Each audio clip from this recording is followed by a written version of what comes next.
I'm not even sure how I should properly start this video off. Something that has gotten a lot of attention lately with the ever-developing technology and the fast and widespread nature of how information reaches us all over the world in recent times is the idea that it's actually aliens that are the builders of the human past. In 2009, a TV show called Ancient Aliens started sending on various history channels all around the world, and it has since seen 20 seasons. You might recognize this guy. How about now? Ancient Aliens is an American television series produced by Prometheus Entertainment that explores the pseudoscientific hypothesis of ancient astronauts in a non-critical documentary format.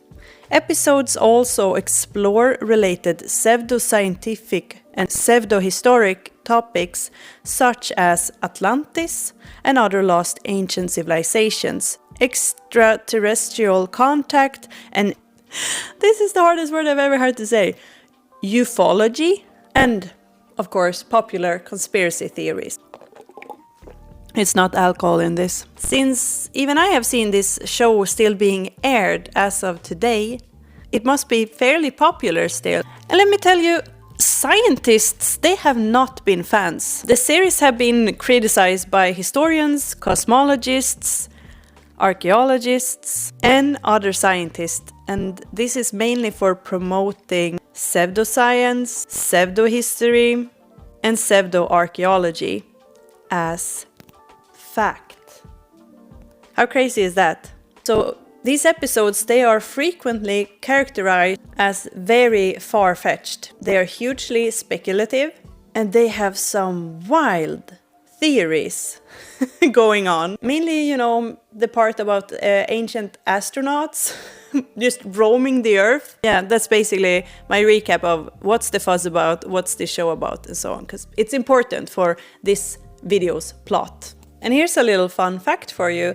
Since I have a degree within archaeology, I also had to partake in courses containing pseudo-archaeology because of all of this widespread misinformation that is shared on such a huge scale today. So it's actually so that we as archaeologists, we are in a position where we have to learn about these things now. Because, the average person is not just critical enough. They don't need to be.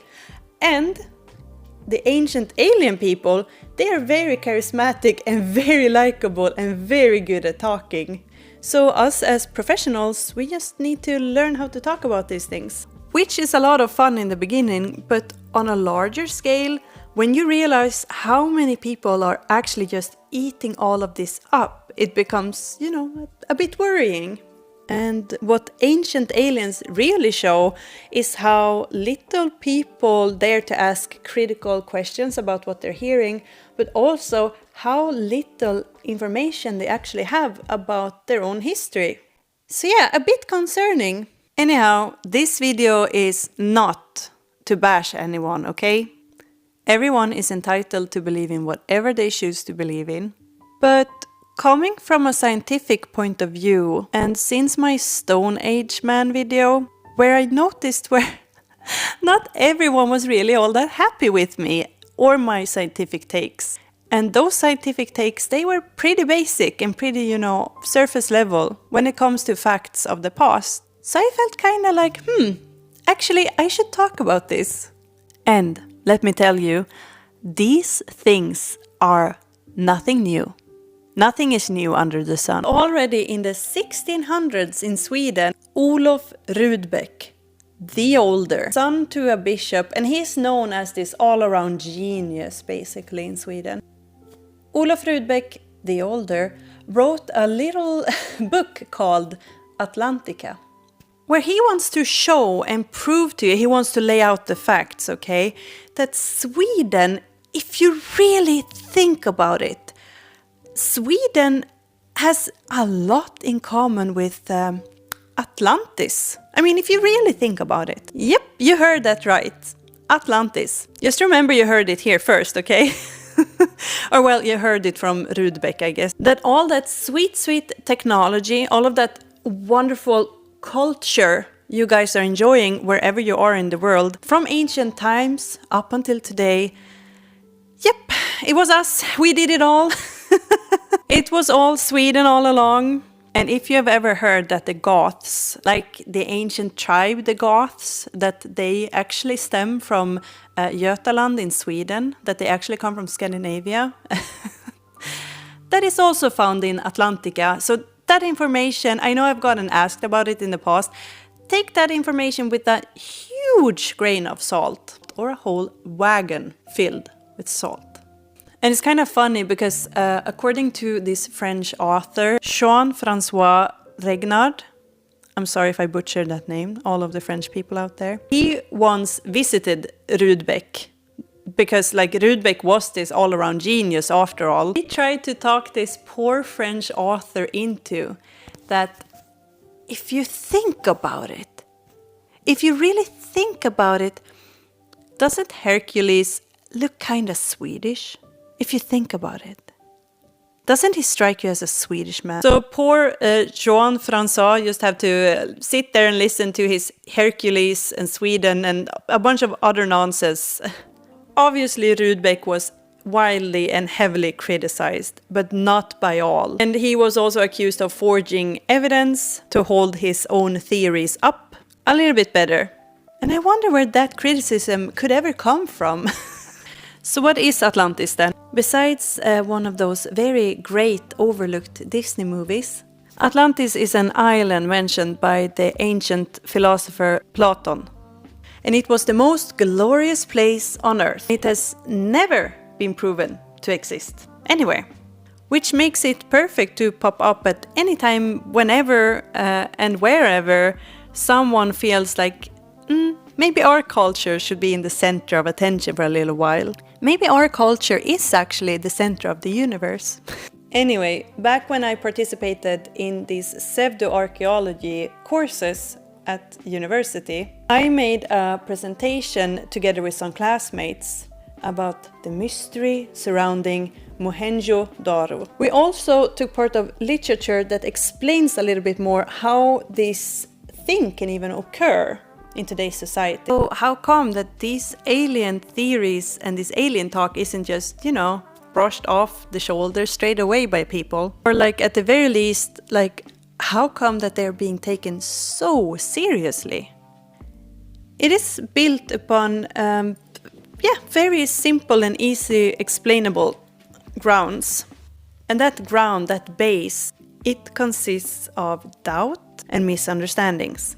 And those are pretty powerful tools, actually. It might come off as very simple, but there's power in those things. We're getting close to the point where I'm gonna wish that it was alcohol in there.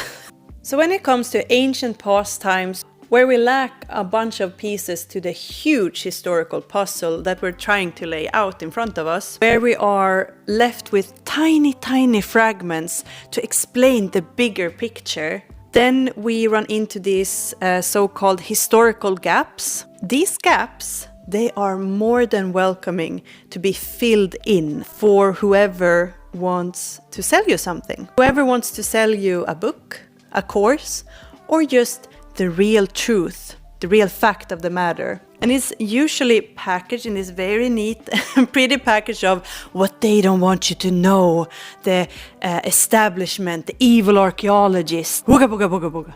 And I'm gonna quote a very wise man. His name is Charles Orser. And he says in his book, Archaeological Thinking, Making Sense of the Past, individuals can be easily fooled if they have not developed the critical thinking skills needed to make their own independent evaluations. This is very true. We have all run into very skilled salespeople, right? It's like you lose your ability to think critically, and all of a sudden you're standing with a product or with a subscription that you never needed in the first place. You weren't willing to pay for if you read it on a piece of paper.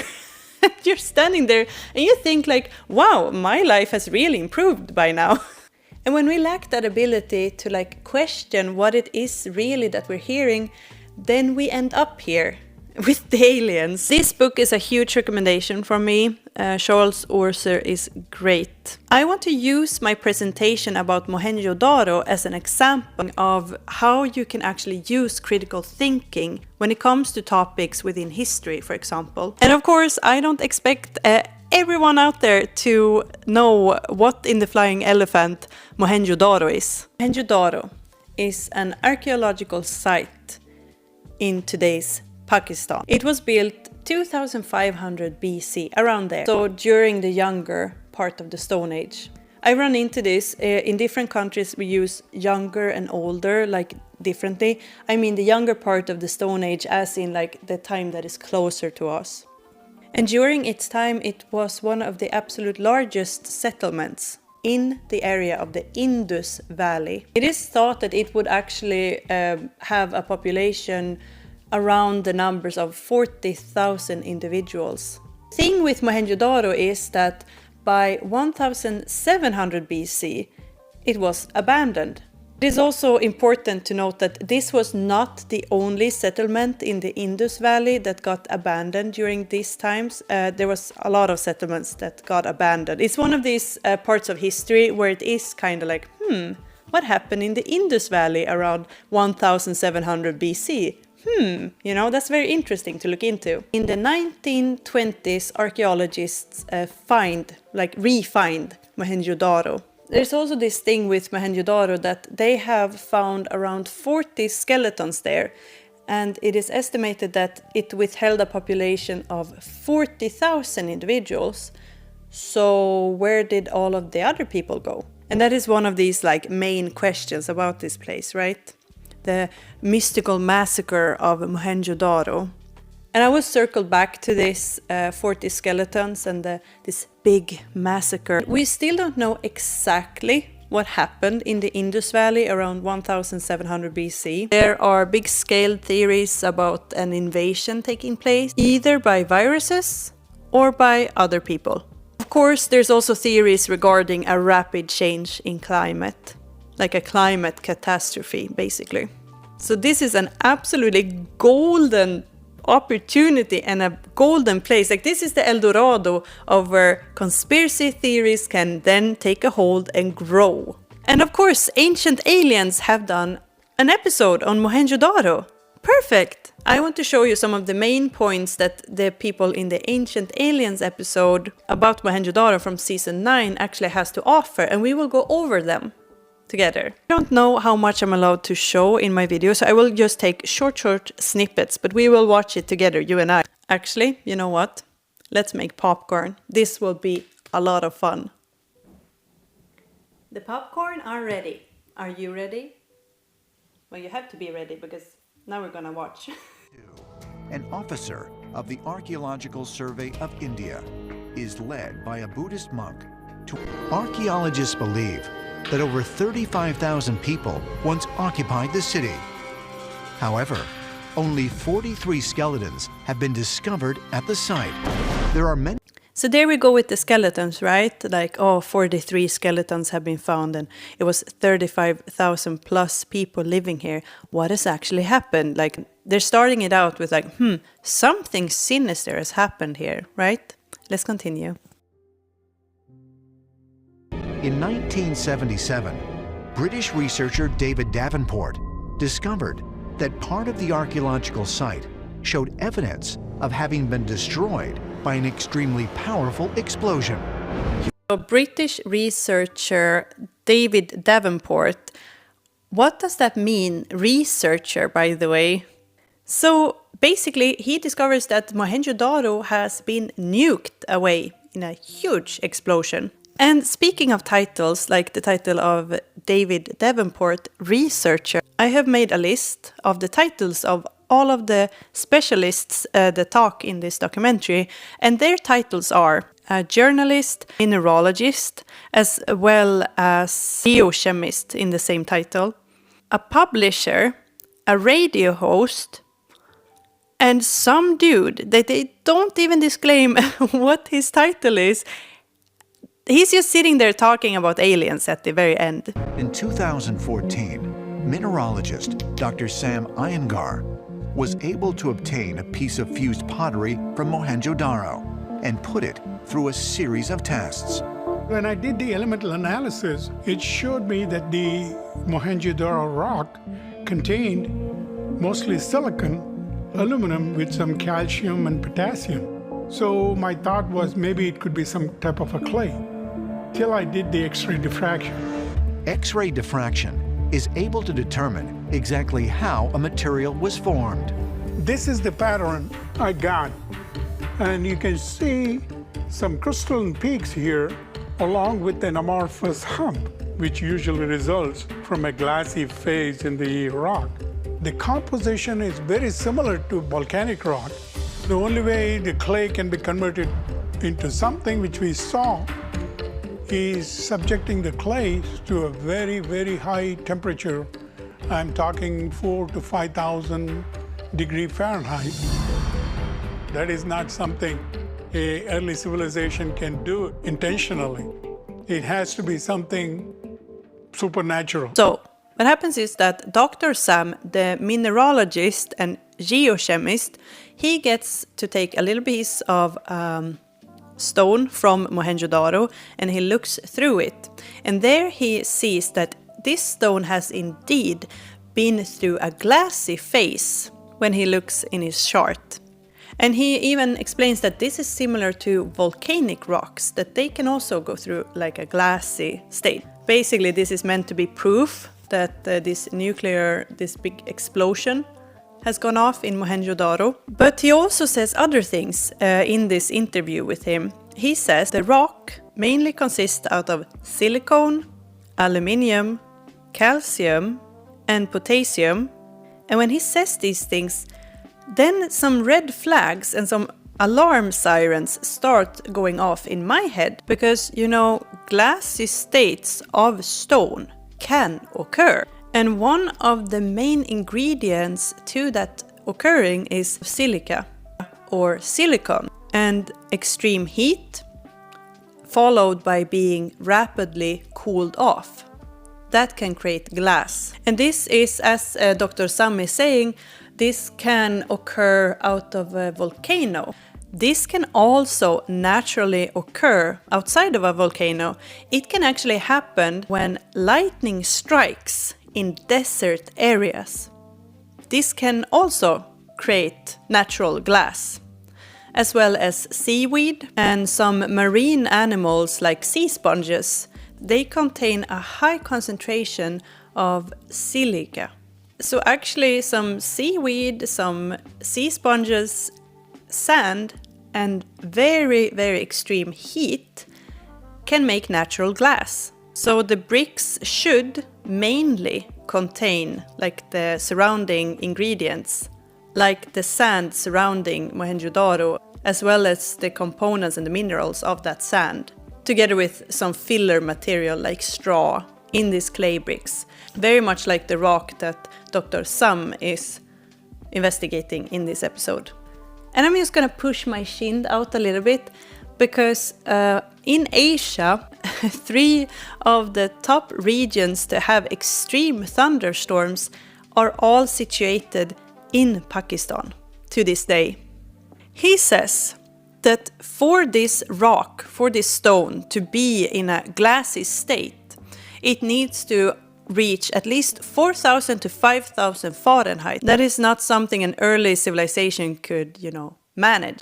And that might be true. Maybe an ancient civilization couldn't get up to those degrees. But a normal lightning striking the earth can reach around 53,500 Fahrenheit. That's about 5 times more than the surface of the sun at a concentrated small area where the lightning is striking down upon. It does not have to be supernatural, as Dr. Sam is claiming in this episode at all. It is actually very natural. It's very natural, as a matter of fact. Davenport and other researchers of India's ancient Vedic texts have suggested that this is the case, and that Mohenjo-Daro may in fact be the kingdom of Lanka, a city whose destruction is deep. Then they claim that Mohenjo-Daro is thought to be the kingdom of Lanka. And they even say in this episode that it is detailed in the Indian epic Ramayana where the kingdom of Lanka would be. Not only do we have a textual reference to a possible nuclear blast, but we also find physical evidence that show vitrification of stone. And the only way that stone can be vitrified is if it's exposed to extreme heat. I happen to believe that man. 3 seconds ago, it was like just suggested and brought into the episode as some like, oh, this is some text that we have read. Now it has transformed into bulletproof evidence that it must have been some kind of big blast going off in Mohenjo-Daro, right? Let's let them have knowledge, but not too much knowledge. And I think that's probably what's happening. So now we have this radio host here saying that like there was outside forces coming into Mohenjo-Daro because the humans knew too much, you know. So I mean, obviously they had to be blasted away from there. There was no other solution. Now we're giving you some examples of how the conversation is going with the conspiracy theories surrounding Mohenjo-Daro, but let's talk about it. So let's talk about these 43 skeletons that they have found there, because I just touched upon that in the beginning and I didn't really address it now while watching through the episode. To find anything from a civilization that was so long ago is a pretty big deal. 40 skeletons is a pretty big deal, even if the civilization number could have been up to 40,000 people. Finding 40 skeletons from that time, still magnificent. As a matter of fact, here's a chart of the number of Mesopotamian remains that have been found during different decades.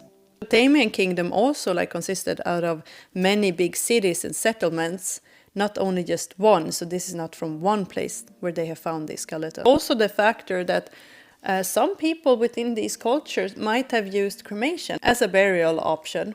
And we also have this huge myth when it comes to these civilizations, and that is that these people, they were so peaceful.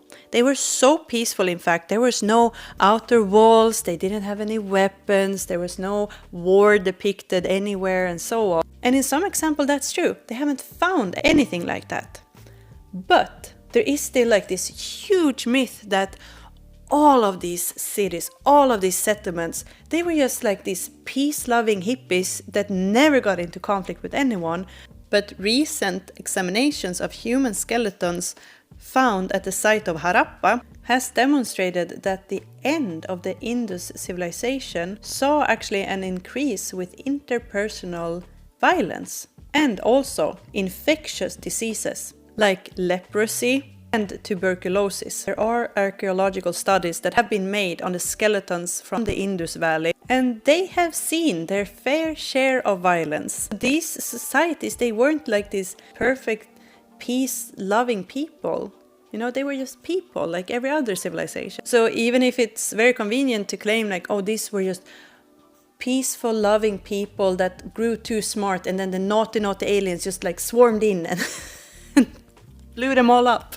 When it comes to the big massacre of Mohenjo-Daro, it's not quite what it seems, actually. Let me explain. So this picture is usually representative of this big tragic event, whatever happened, whatever took place in Mohenjo-Daro, like the Hindu gods or the aliens or what have you. According to the excavators, the people who actually were the ones digging these skeletons up, they do not agree with this take, this big tragic event take. So the skeletons on this picture, they were found within a structure a while before the last part of this city's life. We do know that in the Indus Valley, it was common for people to be put into big pits together with each other, as their graves. This could be one of those graves that have been found underneath a later structure that has been put there. So they have been built in, so to say. And for the tormented look of these skeletons, they were probably buried pretty fast after they died, because like it's warm, there is like all kinds of creatures that could eat them, and there was sickness spreading, so you have to like dispose of the dead pretty fast. And especially if you have like a mass grave, so to say, you would kind of want to cover that up for your own sake. But there is no smoke without a fire, right? Because there is an example of a family that seems to have been killed in their house. And that example is very much a real thing. It occurred in the very last part of this city's history. Maybe they were gathering their belongings. Maybe they had to flee somewhere. Maybe they had made enemies with someone. Maybe they have pulled some shame over someone. Who knows how these people were thinking who did this to them. As I said before, there are examinations that have been done that show that in the end of the Indus civilization, people got sick and people have been subjected to violence. But that's the thing, right? We cannot with 100% conviction say that we know exactly what happened. And like that's the thing. Knowledge expands, interpretations change, and new evidence is collected as concepts are also changing. And all scholars, including archaeologists, accept that their interpretations will be modified. And I'm going to quote Charles again, because this is such a good one. 3 of the major obstacles to clear thinking is admitting when we don't know, understanding how people take advantage of what we don't know, acknowledging that we must not base our interpretations on what we may wish to be true or on our perceived ideas.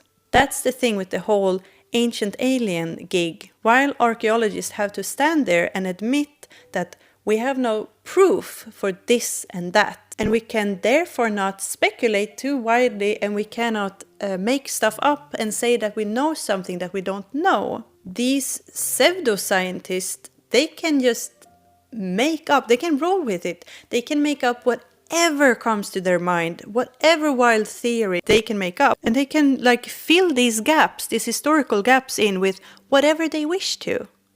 Because they don't have to answer to anyone, really. They are not bound to the rules of science. Well, anyway, let's look at this last piece of evidence that they give us in this show about the ancient kingdom of Lanka. Action is detailed in the Indian epic known as the Ramayana.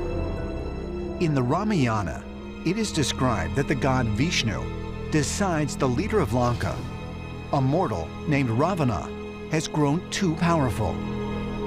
Vishnu takes the human form of Rama and does battle with Ravana, who has become like the gods himself. It was described as the sun turning into 50 even more brighter suns with this incredible blast.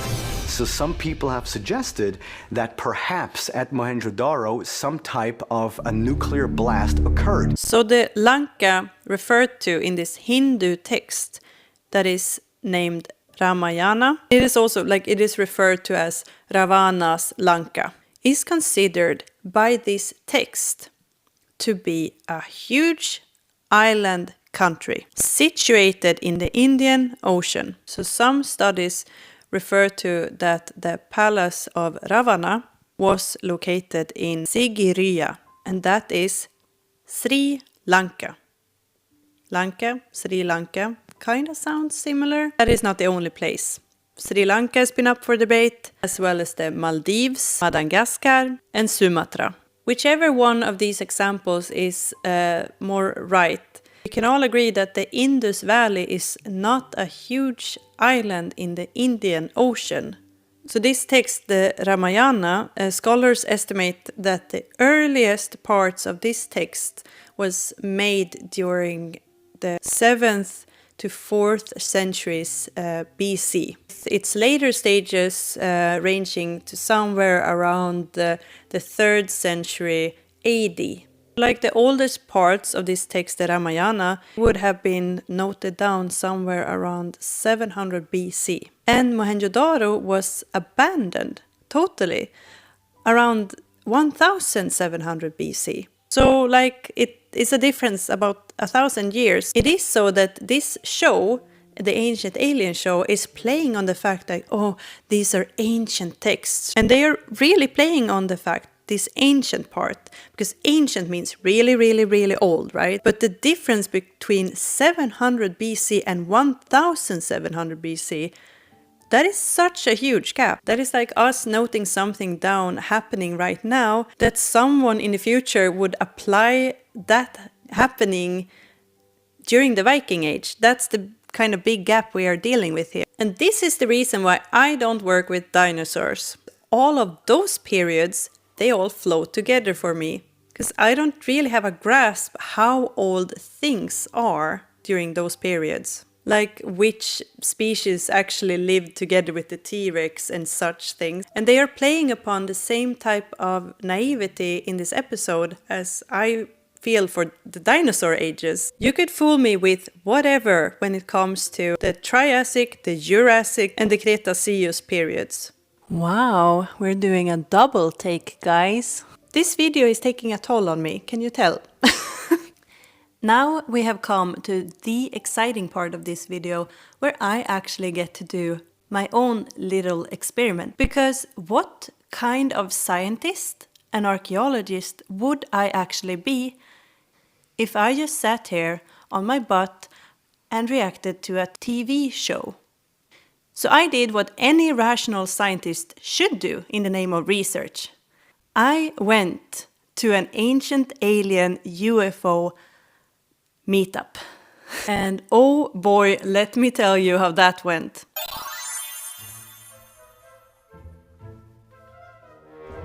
So I'm walking to the car now. My notebook ready. Let's see where this will take us.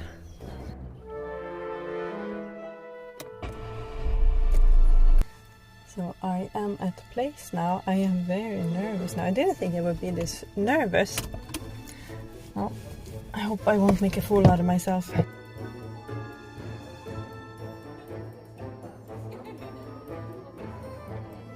Oh my god, I'm so sweaty. It got so warm in there. It is one of the hottest days of this year, and everyone was crammed in to a small little room. It was a lot of people there, however.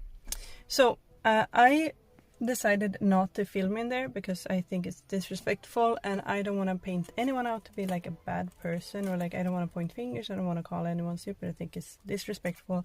I was allowed to take one picture though, so I did that. First thoughts straight after like this, because you know, now we'll go home and I will ponder upon this, and I will like, you know, what did they say really in there and so on. But I can tell you right now that after a little while I actually became very uncomfortable, and it felt like a bit scary. These people, they had answers just like that for exactly everything, and none of them were experts within anything. But yeah, leaving right now and like how I'm feeling and so on, a bit freaked out, a bit creepy. What is creepy is when these people have so easy answers for things that most people don't really know that much about.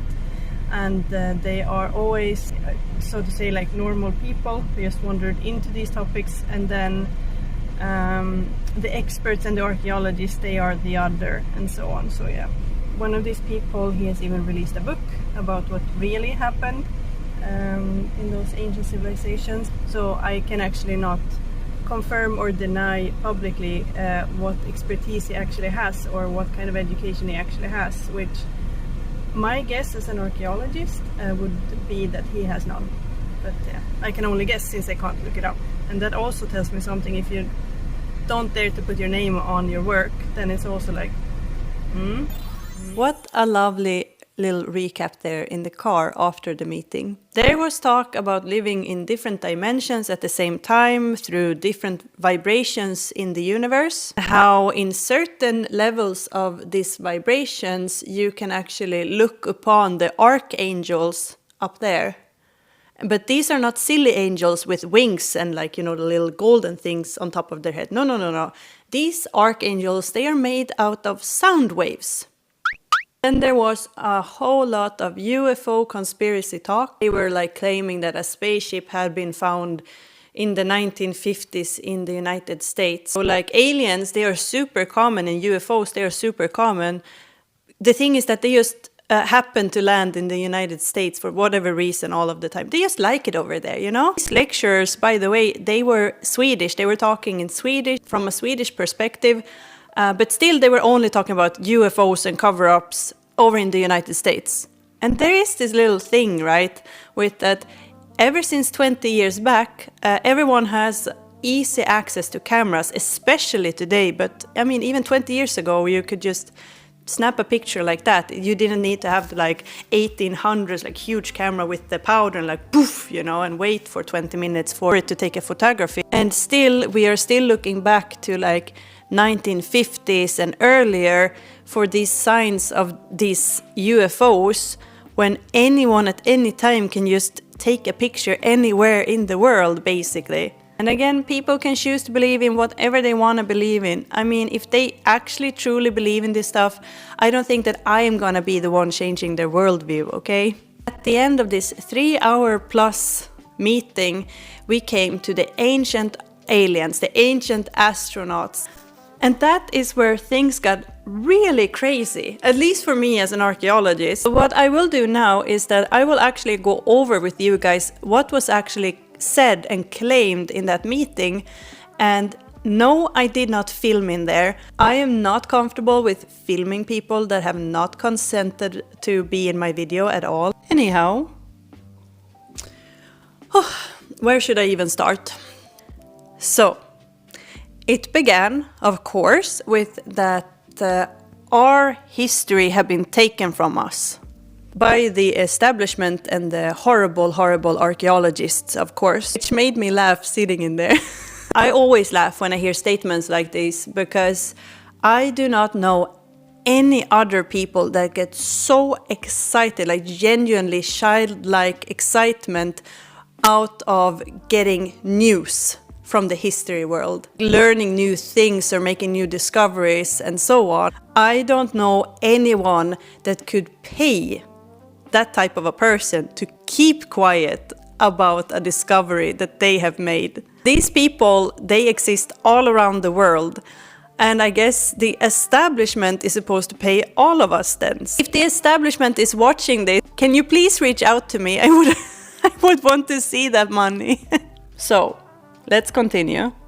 The claim is basically that Homo sapiens made their entrance 200,000 years ago in the world, then that we in 11 steps are where we are today. Basically that we went from a chimpanzee to a Homo sapiens, and then in 11 quick steps we are here, you and me, today, with all of our technology. It's like someone flicked a magical wand, basically. And after Homo sapiens just entered the chat, we were just aimlessly wandering around in Africa for 100,000 years. And then all of a sudden, completely randomly, Homo sapiens just one day decided to travel out from Africa. Then, 10,000 years ago, they just randomly stopped in Turkey.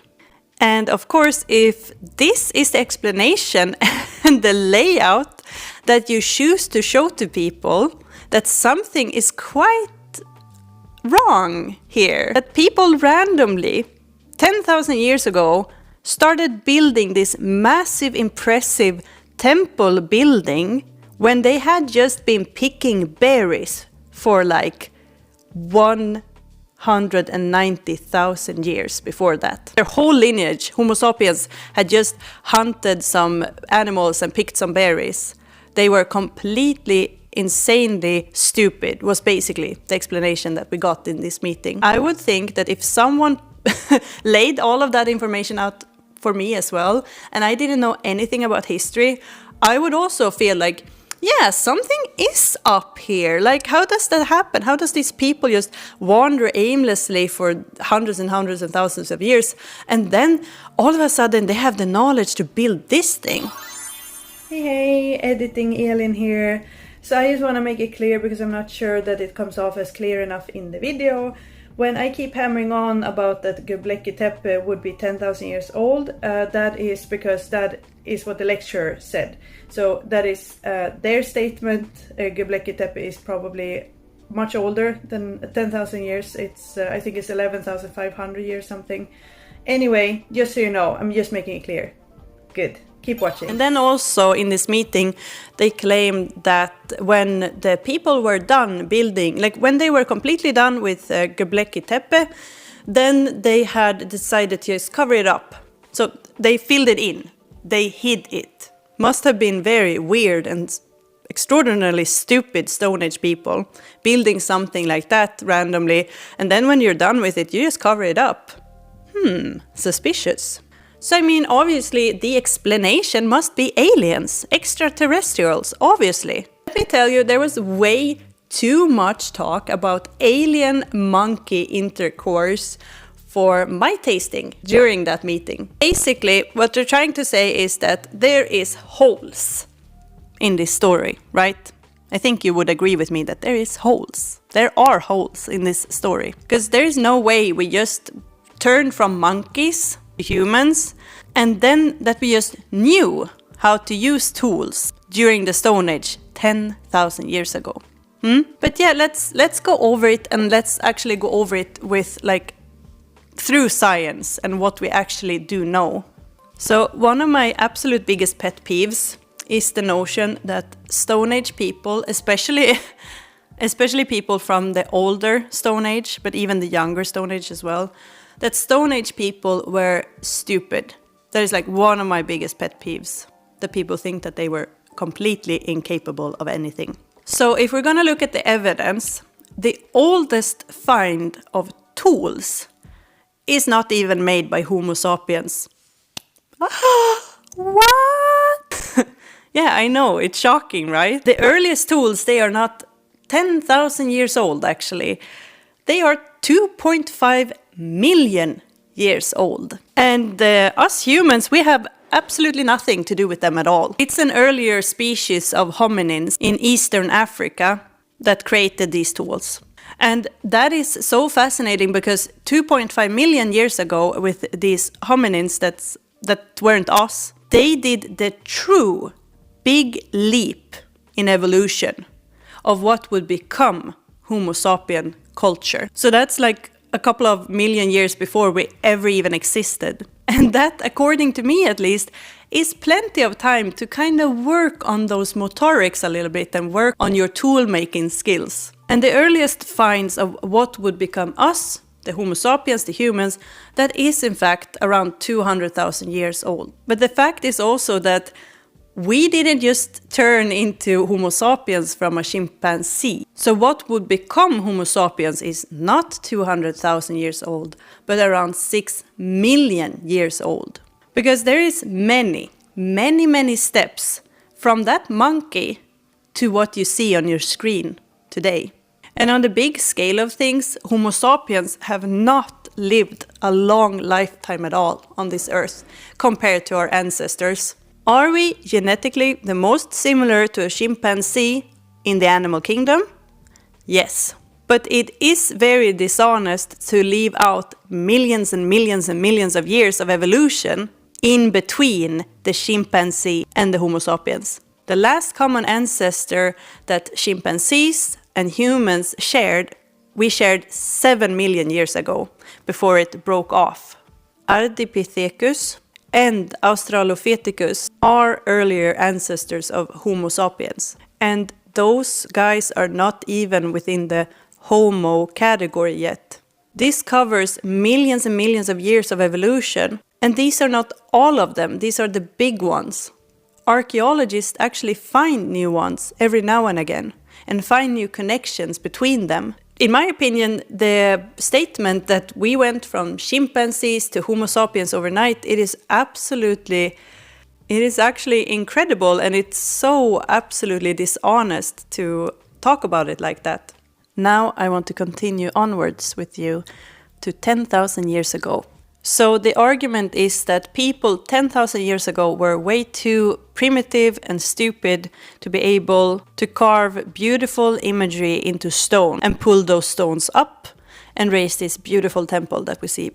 Like, they were just too primitive to create this amazing site. So of course there must have been some alien abduction where the aliens could then inform these stupid Stone Age people how to do things properly. And I want to touch upon that. As I told you, it's one of my pet peeves that people keep minimizing and stupefying people of the Stone Age. So let's actually go over exactly how stupid these people 10,000 years ago actually were. So what do you think about if I say caveman? You probably think about the Groots. It's a lovely movie, by the way. And you probably think about cave paintings and fire, right? The first fire that we have found evidence from is 1.5 million years old. The first evidence of art dates back to 600,000 years ago in the Cave of Hearths. And this art is made not by Homo sapiens either. It is made by Homo heidelbergensis. So this is also way before our species ever even existed. Let me tell you, when you learn about the ancient past, that really humbles you as a Homo sapiens when you learn how actually young we are on this planet and in this world. On the big scheme of things, if the Earth is like this old, we are like, that's our part. We think we're the center of the universe. This is our part on this planet. Here we have some of the earlier artworks and the first signs of religion. These are around 35 to 40,000 years old. And some of it is even believed to be made by Neanderthals. Also not exclusively by Homo sapiens. And yet we are not close to our super stupid Stone Age people 10,000 years ago in Turkey. We're getting closer to there. Here's a super advanced built hut made entirely out of mammoth tusks found in Ukraine. This is 25,000 years old. Are you guys seeing where I'm going with this yet? 11,000 years ago, now we're getting close. 11,000 years ago, we have smaller cities already. One example of this is Jericho. And in Jericho, there were legit like towers, like towers with staircases and everything. And Jericho is also not the only city or settlement during these times. And I could sit here all day, but now we are finally at the 10,000 year mark in Turkey, in Göbekli Tepe. Göbekli Tepe is actually so marvelous. It's definitely one of a kind of archaeological sites and beautiful sites in general in this world. And it withholds some of the absolute best craftsmanship this time has to offer. But is it really so hard to think that this beautiful site could be built by humans 10,000 years ago just based upon the little fact that I have given you up to this point in this video? I mean, it certainly wasn't berry-picking people that randomly got an urge to create this out of nothing. There's millions of years of arts and crafts going into this thing. This structure weren't just raised here at random. Someone had an idea. Truth be told, Göbekli Tepe, even though absolutely marvelous and beautiful and all of those things, and super like mysterious and interesting and fascinating, it wasn't the only structure built in the entirety of the world. It wasn't even the only structure built in Turkey, even if it is the oldest, biggest ritualistic site we have found. And that was basically the claim at the alien meeting, that this was like the biggest thing that had ever happened in the world, besides picking berries and aimlessly walking around Africa. It is also not true that it was instantly covered up when it was ready, when it was built. It was actually in use for more than 1,000 years. Why it was covered up? That is also an interesting topic all by itself. But I don't think that I need to cover Göbekli Tepe more to get my point across. That it doesn't need to involve spacemen for human beings to actually be able to do this thing. I don't think that they needed the aliens' help to cover it up either. In this meeting, they claimed that 1,000 years after these berry pickers built Göbekli Tepe at random, the first human civilization is laid out. And that it was way too advanced for humans of that time to have figured it out themselves. I mean, laws and orders and city walls and all of that jazz, that's quite advanced, right? And of course, they made it sound like civilization also only existed in one place of the world at that time as well. It's much more easy to explain things like that. But truth be told, civilizations 5,000 years ago were thriving in more than one place. 5,000 years ago, Mesopotamia, Egypt, China was thriving. It wasn't just at one place. In 5,000 years ago, I bet we even had laws over here in heathen Scandinavia. From Stone Age Scandinavia, 5,000 years ago, we have found brain surgery. And we were, so to say, light years away from what they were doing in the south and east of the world during these times. Again, like making a couple of rules, building city walls, pay each other some kind of tax. I don't know, to me, that seems kind of... Compared to brain surgery, like, I don't know, it's kind of... Is it really that advanced that humans couldn't do that 5,000 years ago? I guess that's just how it works when you got alien DNA mixed with chimpanzee. And yes, that is like legit a claim they made during this meeting. I'm not being like hyperbolic or sarcastic even. Like they legit, we are all genealogy experiments, these people claimed. So aliens did stuff with monkeys and now we are here. And that is also what made humans so smart that they could actually come up with these laws 5,000 years ago. And one solid piece of evidence that the aliens have actually been here, it is the pyramids. Because the pyramids, they are landing spaces for their spaceships. And you know, the whole story about Moses walking up that mountain in the Bible and then coming down with those stone tablets with all of the rules, like you shouldn't kill other people, you shouldn't like maybe be with your friend's or neighbor's wife and so on. That it was actually so that Moses, he went up there to meet the aliens that gave him those stone tablets. By the way, the Old Testament, like the Bible and so on, that is written around 900 BC, which is close to the end of the Bronze Age. They are really like... So these alien peoples, they really like cherry picking these different times.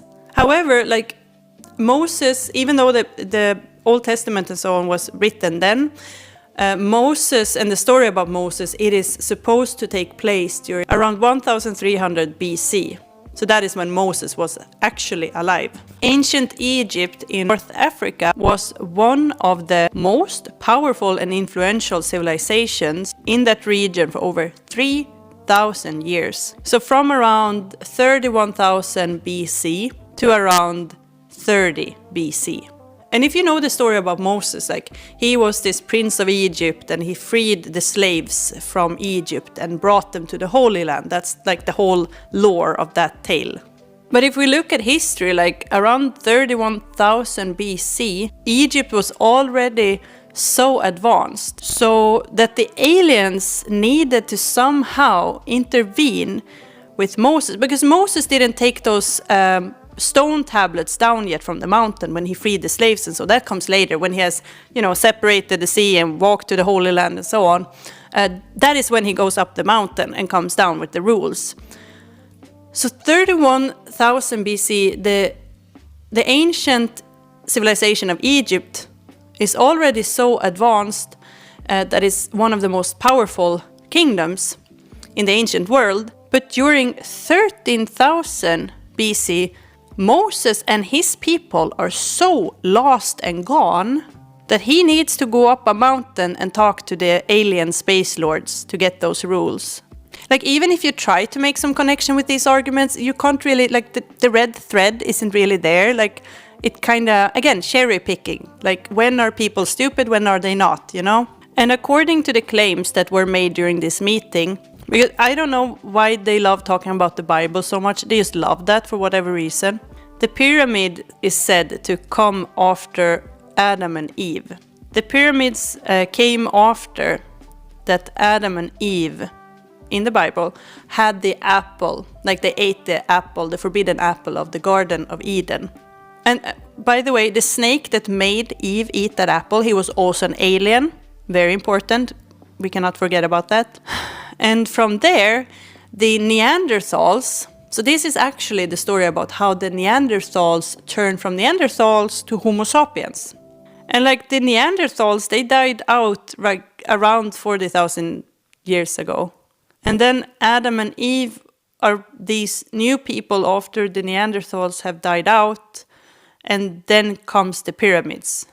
Excuse me for like being ignorant here, but the timeline doesn't really add up. I've even trust me, I've even tried to make sense out of it. Let's leave the Bible and all of that jazz somewhere else, because now I want to talk about these spaceships, these UFOs, and the pyramid. Apparently, I didn't know this, but it is impossible, absolutely impossible for experts to say how the pyramids in Egypt were built. Pyramids, they are also around 4,000 to 5,000 years old. So we're talking about these stupid Stone Age people again, you know the berry pickers. The truth is that scientists and experts and engineers, they are still discussing exactly how the pyramids were built. They are still debating exactly, like the exact details of how the pyramids were constructed in every part of the line from taking the stone there to putting it up. It is generally believed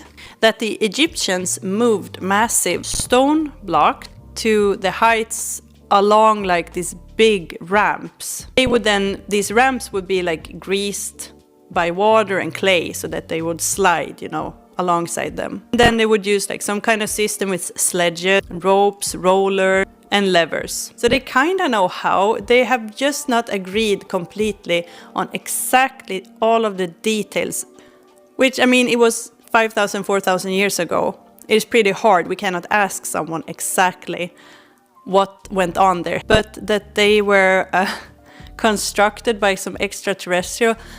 Do you know how many slaves there were back then?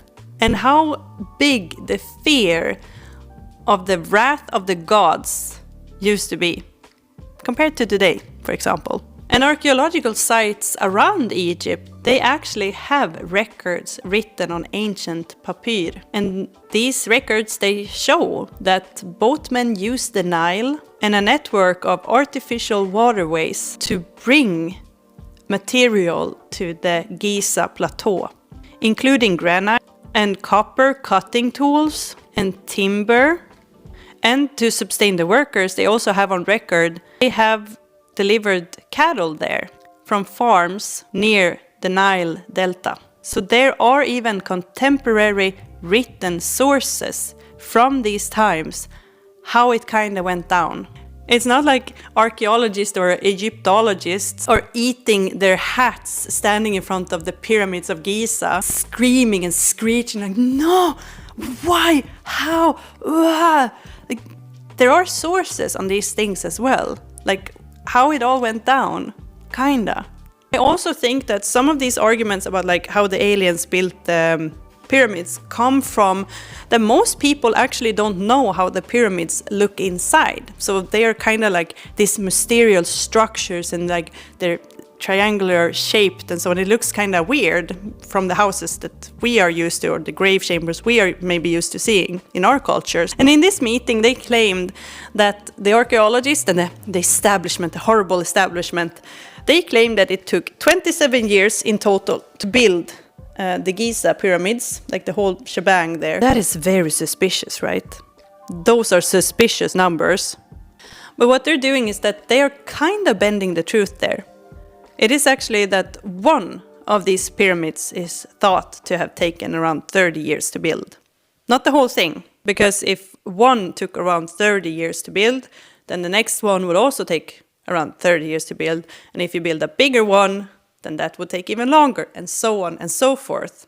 If you have access to a bunch of money, and you have access to a bunch of slaves, and to a bunch of workers, and to a bunch of other things, and you have great influence, and you really, really, really want to build these pyramids, 30 years does not sound impossible to me. These people at the alien meeting, they were actually very likable. They were very charismatic. And if we go to the pyramids in Mexico, which is also like definitely another evidence that the aliens used the pyramids in general, like the pyramid shape is like a mountain, right?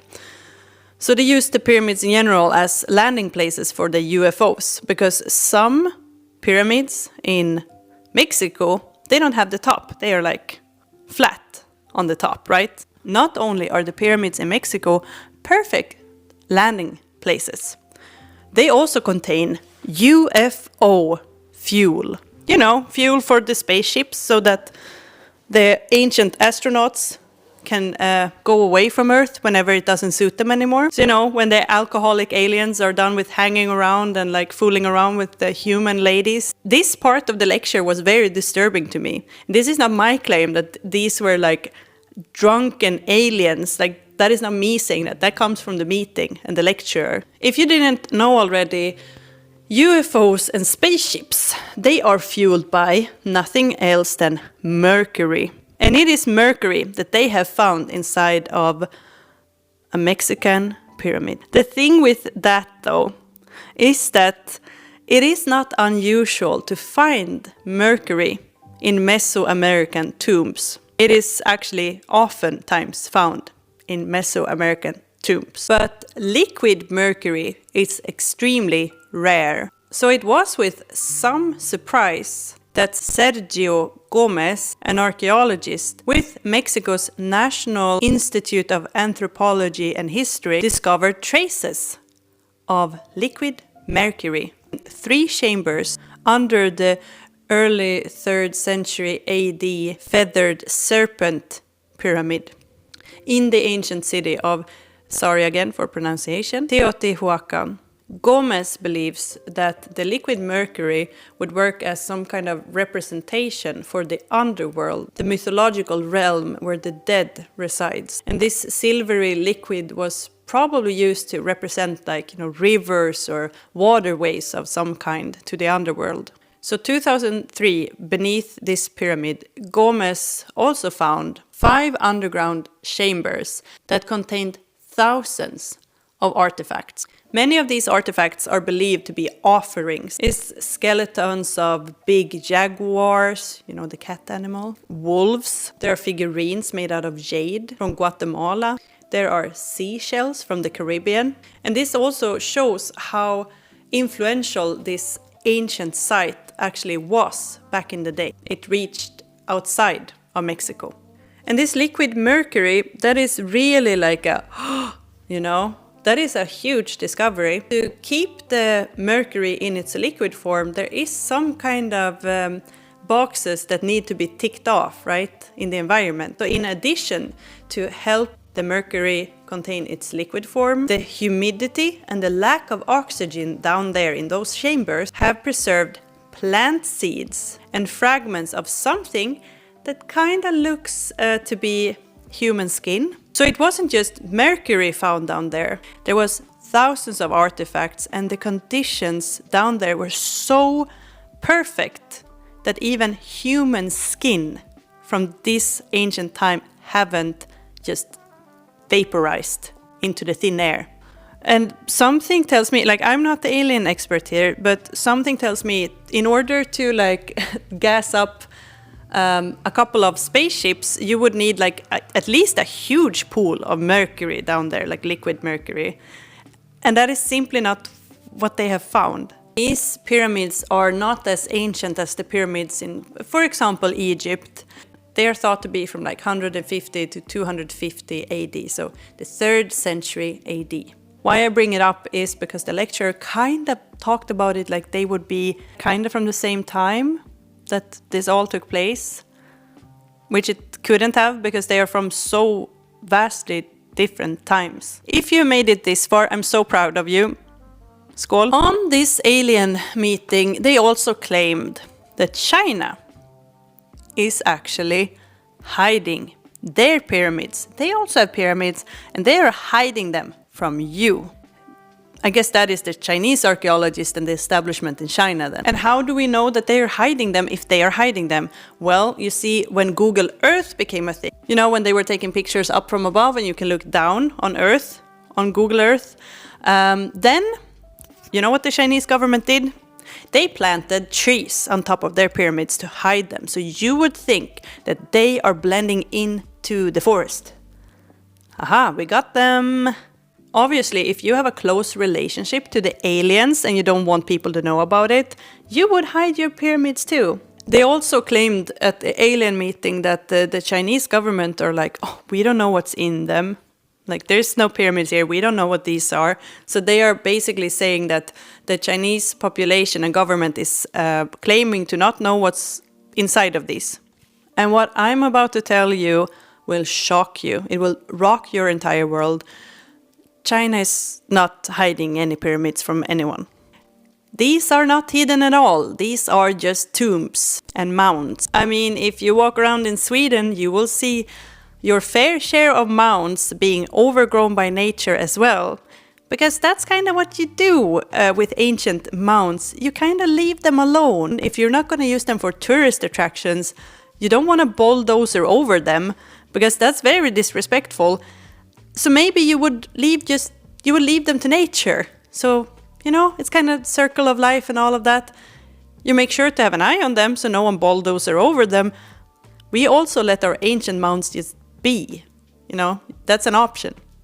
I understand that the Pyramid of Giza, you cannot really do that because it's a desert. China's geography settings are a bit different than the ones present in northern Africa. So the whole tree growing thing, it might just be like a cultural thing, like, hey, we don't want to make this into a tourist attraction like too much, so we will just respectfully, we will leave it here. Besides, they know exactly who is residing within these hidden pyramids, like down to the name, because these were very important people and they started writing and noting things down very early on in ancient China. Maybe you know what this is. Have you seen one of these guys? Maybe you have actually seen thousands of these guys. The terracotta army was found inside of one of these hidden pyramids. I don't know, maybe they're just really bad at keeping secrets over there. Another crazy thing going on with China right now, it is that people don't understand that geology differs from geographical place to place. So there are pyramid-shaped mountains, which is like a whole other topic. It's a geological occurrence that just happens, you know, that's nature, it's cool. We have volcanoes on Iceland, we have pyramid-shaped mountains in some part of China. It's just Earth doing its crazy little thing. And I don't care to add more to that. It's just, they are just mountains, you know, nothing is hidden away. They are just there. Leave the poor people who live around there just alone. That's that with the pyramid talk. I'm gonna leave that all behind from now on. Then we went over the case of the London hammer. And this is a very curious and interesting case from America. And this, of course, the London hammer from America is a solid proof and lay down evidence that giants and Atlantis existed. Yes.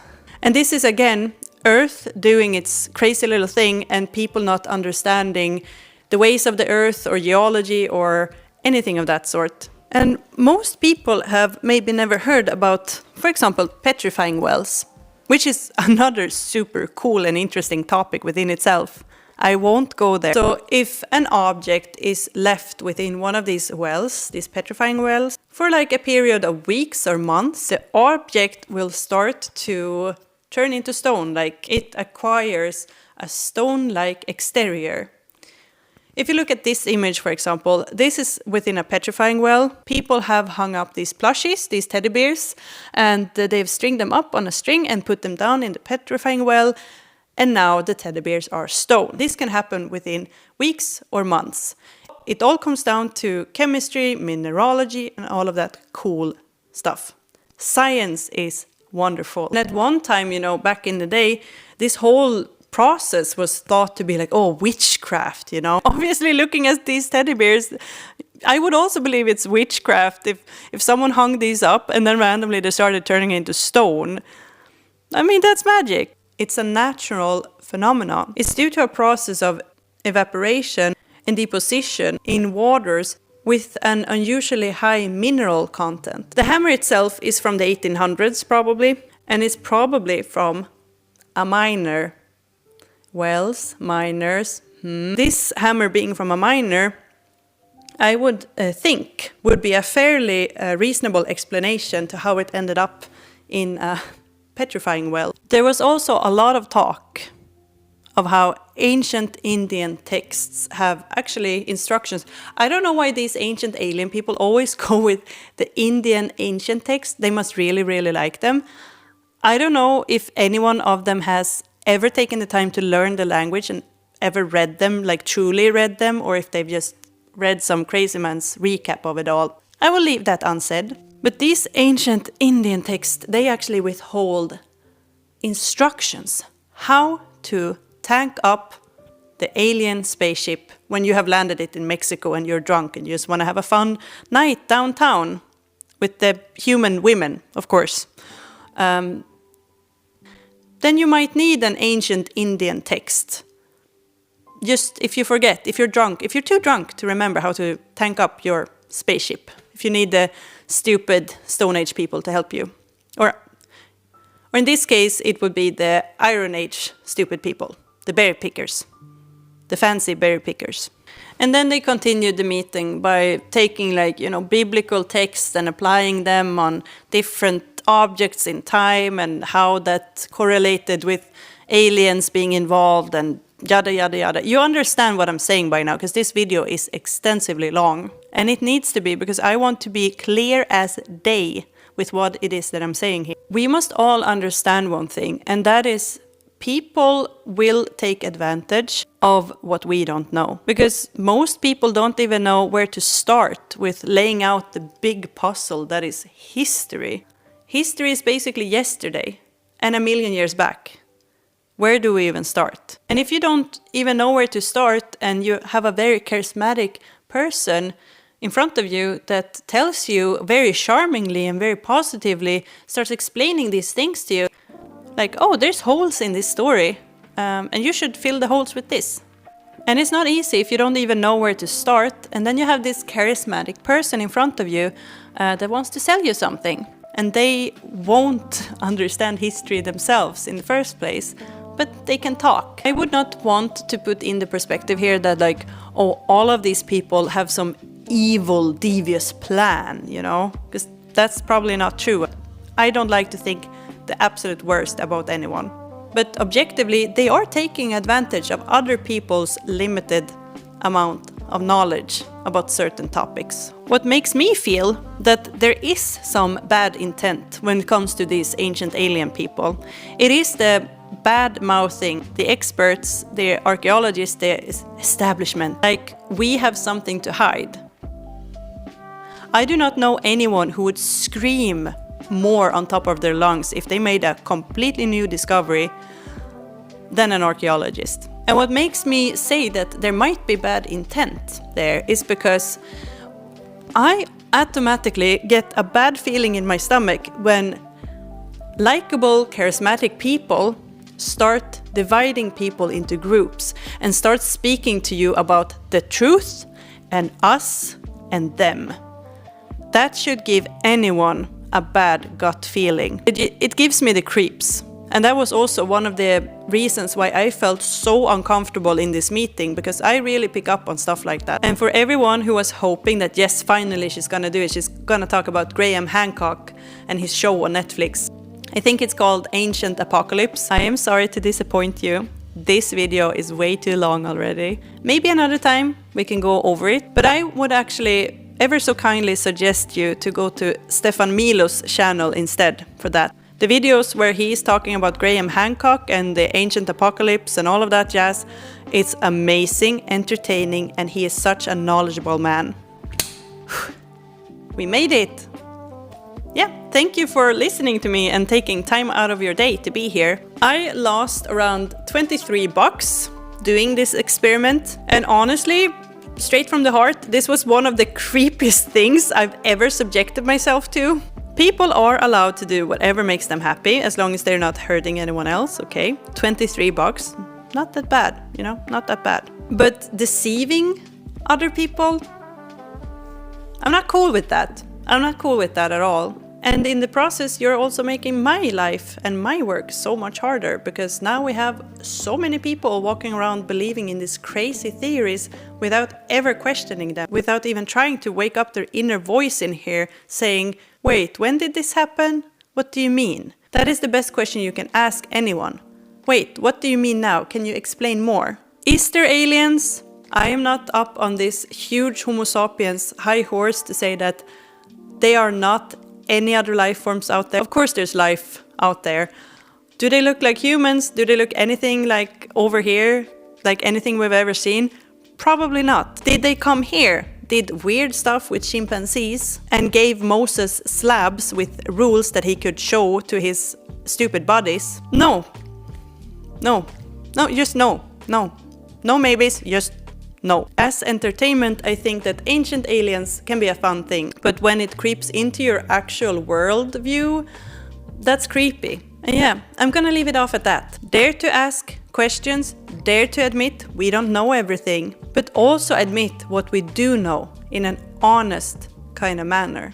And just don't scare people. Don't scare people to think that someone is after them, that someone is coming for them, that someone is lying and hiding stuff for them. Everyone on this earth deserves to know about their origin, to know about their history, to know about happenings of the world, to be a part of the human history course. Yep, that's that. That's what I will leave you with. I'll see you in the next one. Hej då!